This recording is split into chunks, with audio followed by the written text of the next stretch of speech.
तो hello friend, जैसा कि हम बहुत दिनों बाद मिल रहे हैं और हमारा लॉ 3 हम शुरू करने जा रहे हैं, जो हमने शुरू की थी series the diary of CEO के ऊपर। तो जैसा कि तुम जानने वाले हो कि लॉ 3 स्टेट क्या करता है, तो लॉ 3 ये बोलता है यू नेवर डिसएग्री।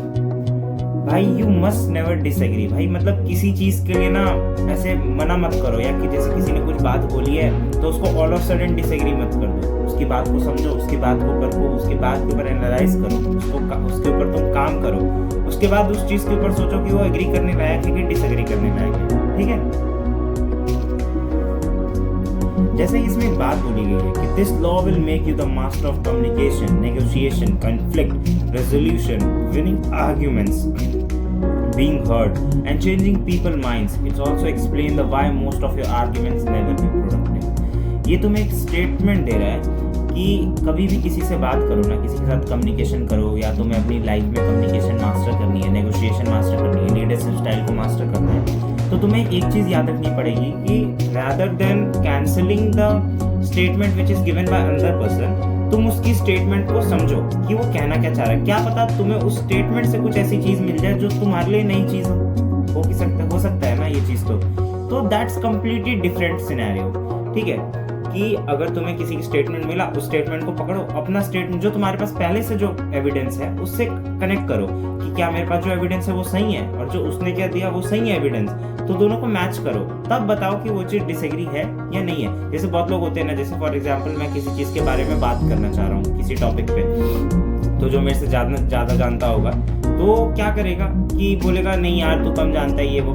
तो उसको पहले क्या करना चाहिए, जो सामने वाला पर्सन है उसको क्या करना चाहिए, उसको मेरी पहली बात को सुननी चाहिए कि मैं क्या कहना चाह रहा हूँ, मेरा स्टेटमेंट क्या बात कह रहा है, क्या एक्सप्लेन कर रहा है, उसके अकॉर्डिंग वो अपना राय दे तो वो अच्छी बात है। ठीक है, वन मोर थिंग इसके अंदर ये बताई गई है, जैसे कि the healthy conflict strengthen the relationship because those involved are working against the problem. Unhealthy conflict weakens the relationship because those involved are working against each other. इसका मतलब ये है कि देखो, अगर लड़ाई होना गलत बात नहीं है, अगर वो लड़ाई हेल्दी हो किसी भी रिलेशनशिप में या किसी भी फ्रेंडशिप, जो भी तुम अपना मान के चल रहे हो सिनेरियो, उस चीज में लड़ाई होना या झगड़ा होना कोई बुरी बात नहीं है। It's good, conflict is good यार। कॉन्फ्लिक्ट नर्चर करता है तुम्हारे रिलेशनशिप, जो भी तुम्हारे किसी के साथ कोई भी अगर फ्रेंडशिप भी है तो उसको नर्चर करने में हेल्प करता है, उसको मैच्योर करने में हेल्प करता है। It's okay.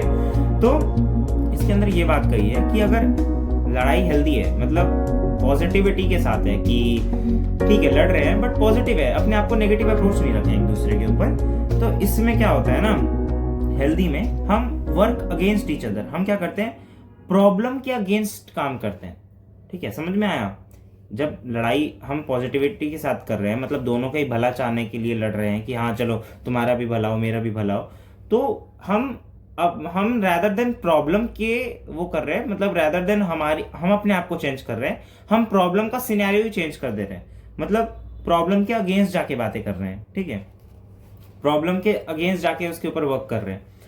Unhealthy conflict weakens the relationship. इसका मतलब क्या है कि जो कॉन्फ्लिक्ट है अगर वो अनहेल्दी है, नेगेटिविटी के साथ है कि भाई तू हेट्रेड के साथ है, मतलब आइज्ड माइंडसेट के साथ है, तो भाई अगर कॉन्फ्लिक्ट हो रहा है ना तो that will definitely रूइन relationship, friendship या जो भी तुमने बना रखा है। ठीक है, तो because those involve working against each other. एक होता है, देखो सिनेरियो है, हेल्दी कॉन्फ्लिक्ट के साथ तुम क्या कर पाओगे, अपने रिलेशनशिप या अपने बॉन्ड को नर्चर कर पाओगे, बट जो नेगेटिव रिलेशनशिप है उसके साथ कभी भी तुम अपने आप को या तुम्हारे रिलेशनशिप या जो भी तुम्हारा बॉन्ड एक दूसरे के साथ उस चीज को तुम। हेल्दी कॉन्फ्लिक्ट में हम क्या करते हैं, हेल्दी कॉन्फ्लिक्ट में हम प्रॉब्लम के अगेंस्ट काम करते हैं, बट इसका सिनेरियो उल्टा हो जाता है। जब नेगेटिव कॉन्फ्लिक्ट होता है, जब अपोजिट कॉन्फ्लिक्ट होता है, मतलब नेगेटिविटी के साथ हम लड़ रहे होते हैं, तो क्या होता है, तो हम प्रॉब्लम के अगेंस्ट काम नहीं कर रहे होते, हम एक दूसरे के अगेंस्ट काम कर रहे होते हैं। समझ में आया। तो कहना क्या चाह रहा है कि कभी भी कोई बॉन्ड हो ना तो उसको टाइम दो, और जो तुम्हारी प्रॉब्लम आ रही है ना उस प्रॉब्लम का सिनेरियो चेंज करो। ठीक है, रैदर देन तुम अपने आप में चेंजेस ला रहे हो, क्योंकि तुम यार जैसे हो वैसे ही रहोगे। मान लो मैं आज किसी के लिए चेंज हो गया, कल किसी के लिए चेंज हो गया, परसों किसी के लिए चेंज हो गया, और मेरे लिए कोई चेंज नहीं हो रहा, तो एक टाइम के बाद मेरा भी तो वही मन करेगा कि मैं भी अब चेंज नहीं होगा, मैं भी रेबेलियस हो जाऊंगा। ठीक है, this is the statement which is written in this. तो जैसा कि इस बुक में हम बात कर रहे थे बिजनेस लॉस के बारे में, तो ये जो थर्ड लॉ है ना, इसके अंदर एक बात कही गई है जो हमने पहले अभी बताया ये सब तो एक स्टेटमेंट है जो बात को सामने रखने के लिए, प्रेजेंट करने के लिए बात की जाती है, नेगोशिएशन, लीडरशिप स्टाइल जो भी फॉलो करना है तुमको। पर अगर इन बिजनेस पर्सपेक्टिव से देखा जाए तो इस लॉ का ये मेन स्टेटमेंट है कि if you want to keep someone's brain lit up या receptive to your point of view, to your POV, you must not start your response with a statement of disagreement. देखो ये बहुत बड़ा statement है, इसको तुम्हें समझने की जरूरत है, बहुत एलैबोरेटिव स्टेटमेंट है कि कभी भी है ना, जो भी तुम्हारे पास आया है, फॉर एग्जांपल तुम शार्क टैंक भी देखते होगे तो उसके अंदर पहले पिचिंग होती है। पिच इसलिए दिया जाता है ताकि मेरे पर्सपेक्टिव को तुम समझ सको, मेरे दायरे को तुम समझ सको, मेरे स्कोप को तुम समझ सको।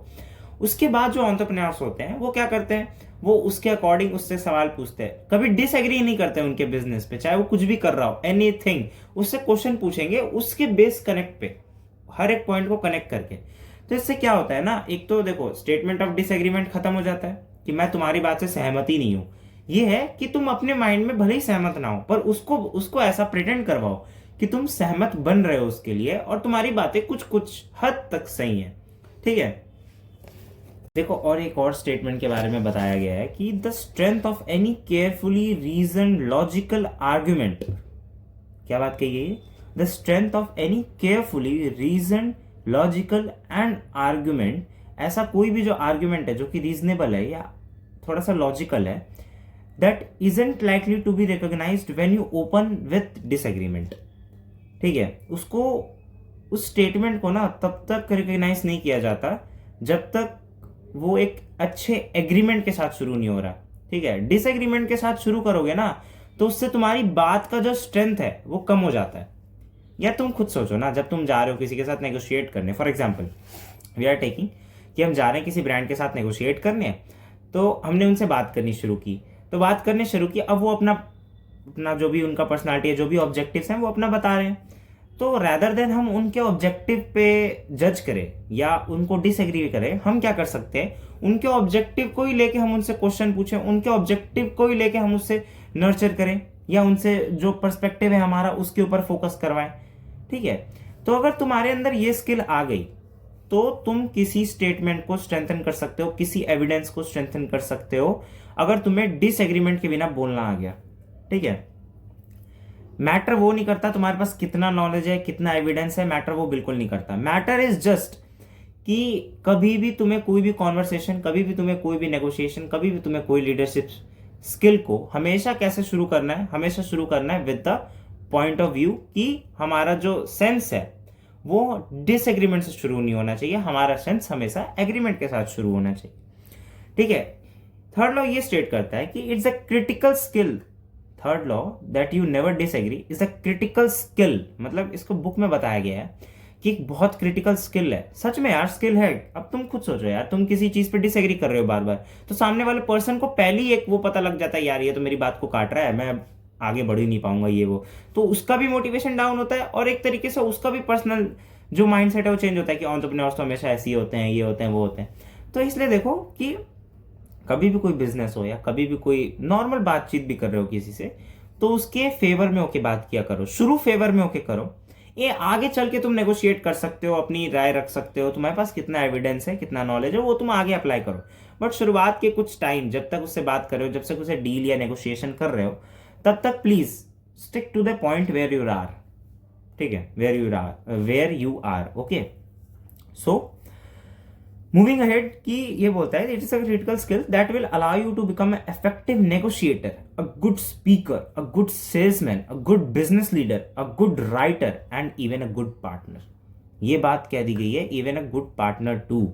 मतलब सोचो, बिजनेस की स्किल ना रिलेशनशिप की भी स्किल में सेम आती है। ठीक है, just you have to find the way कि उसको अप्लाई कैसे करना है, किस तरीके से अप्लाई करना है, किस बॉन्ड के साथ उसको अप्लाई करना है। ठीक है, देखो लास्ट में ना एक ऐसा स्टेटमेंट मैं भी एक जोड़ना चाहूंगा इसके रिगार्डिंग कि तुम ना ये तभी कर सकते हो when you are a good listener. जब तुम एक अच्छे लिसनर बनोगे ना, तभी तुम्हारा ये जो डिसएग्रीमेंट वाला ख्याल आता है कि कोई कुछ भी बोले मैं उसको गलत प्रूफ कर दूंगा क्योंकि मेरे पास ज्यादा ज्ञान है। ऐसा नहीं होता यार, चाहे वो तुमसे कितना भी बड़ा ज्ञानी हो, चाहे वो तुमसे कितना भी कम ज्ञानी हो, you have to just negotiate मतलब बात करना सीखो यार, कम्युनिकेट करो विदाउट डिसएग्रीमेंट। देखो तुम्हारा कम्युनिकेशन में जितनी भी ज्यादा पॉजिटिविटी होगी, जितनी भी ज्यादा माइल्डनेस होगी, माइल्डनेस तुम्हारा, और जितनी भी ज्यादा सॉफ्ट स्पोकनली कम्युनिकेशन बनाओगे तुम, उतना ज्यादा फायदा है even business, even partner, even bonds को क्रिएट करने में, ठीक है। सो ये लॉ बोलता है you must not never ever disagree on the any statement given by any person in life. Just console with that statement or stick with that statement and ask out different questions. उसके बाद तुम अपनी बात रख सकते हो, simple as that. Okay, so one thing I want to tell कि इसके अंदर एक लास्ट में कोट लिखा है, मैं वो कोट बोलता हूँ, our words should be the bridges to comprehension. सही बात है कि नहीं है? हमारे जो वर्ड्स होते हैं वो एक ब्रिज करते हैं किसी, देखो हमारे वर्ड्स धीरे धीरे मिलकर एक सेंटेंस बनाते हैं ना, तो एक सेंटेंस एक तरीके से ब्रिज यहाँ पे शो करा है, नॉट बैरियर्स टू कनेक्शन। अब देखो हमें अपनी बातों से ना किसी के अंदर क्या करना है, किसी के अंदर कॉम्प्रिहेंशन लाना है, अपने बारे में उत्तेजना जगानी है, ठीक है। ये नहीं करना कि कनेक्शन बिल्ड, ये नहीं करना कि बैरियर बने कनेक्शन के बीच में वो, ठीक है। कभी भी किसी से बात करो तो अपनी बात को as a bridge, as a medium, as a good communication skill, as a soft spoken skill को यूज किया करो बोलते समय, ठीक है। अपनी बातों को रखा करो, अपनी बातों को प्रेजेंट करने का तरीका सीखो, ठीक है, ताकि तुम उस चीज में जो कम्युनिकेशन का बैरियर है वो रिमूव हो जाए, ठीक है। तो लास्ट में मैं यही बोलना चाहूंगा कि डिसएग्री लेस, क्या बोला, disagree less and understand more, ठीक है। तो लास्ट में मैं अपनी वाणी को विराम देना चाहूँगा यहीं पे।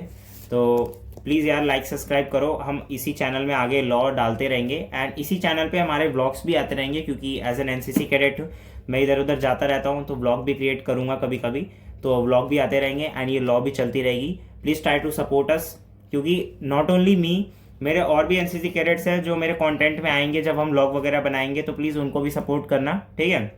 सबका नाम मैं उसमें बता दिया होता हूँ, तो प्लीज़ उस अकॉर्डिंग के लिए सपोर्ट करना, मुझे भी सपोर्ट करना। एंड ये बुक सच में बहुत अच्छी है, आई रिकमेंड दिस कि तुम इसको पढ़ो। मैं तो बता ही रहा हूँ डेली लॉ वाइज जो भी है, तुम भी इस बुक को पढ़ो, बहुत अच्छी बुक है, लिटरली रिकमेंडेड बाय मी, ठीक है। मैंने पहले भी बहुत सारी बुक्स पढ़ी हैं, तो मैंने पहले कौन सी पढ़ी है, जैसे डू एपिक शिट पढ़ी है, make your own epic money पढ़ी है, द कंपाउंड इफेक्ट पढ़ा है, मतलब 4 बुक्स मैंने पढ़ी है इसके रिगार्डिंग, मतलब इसी बिजनेस, और मेरा इंटरेस्ट भी इसी जॉनर में है। तो मैं तुम लोग को भी ये इंटरेस्ट लाना चाहता हूँ कि बिजनेस वर्ल्ड कैसे काम करता है, बिजनेस स्टैटिस्टिक्स कैसे काम करती है, बिजनेस वर्ल्ड में एक अच्छा बिजनेस लीडर, एक अच्छा स्टैटिस्टिकल पर्सन, एक अच्छा बिजनेस एनालिटिक पर्सन कैसे बना जा सकता है through our communication, through our skills, ठीक है।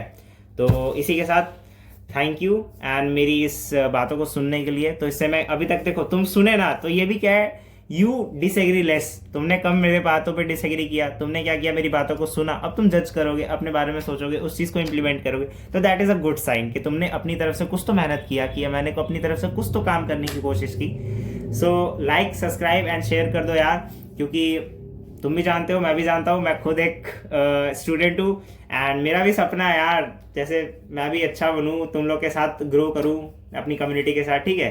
तो बाय बाय एंड मिलते हैं नेक्स्ट वीडियो में लॉ 4 में, ठीक है। लॉ 4 भी मैं पढ़ रहा हूँ, मैंने आधी पढ़ चुकी है, मैं इसलिए वीडियो नहीं बना रहा क्योंकि वो पार्ट में बनानी पड़ेगी ना, तो इसलिए उसमें 2 पार्ट हैं, क्योंकि वो थोड़ा सा बड़ा है लॉ 4, तो I will try to make in 2 videos, ठीक है। So bye.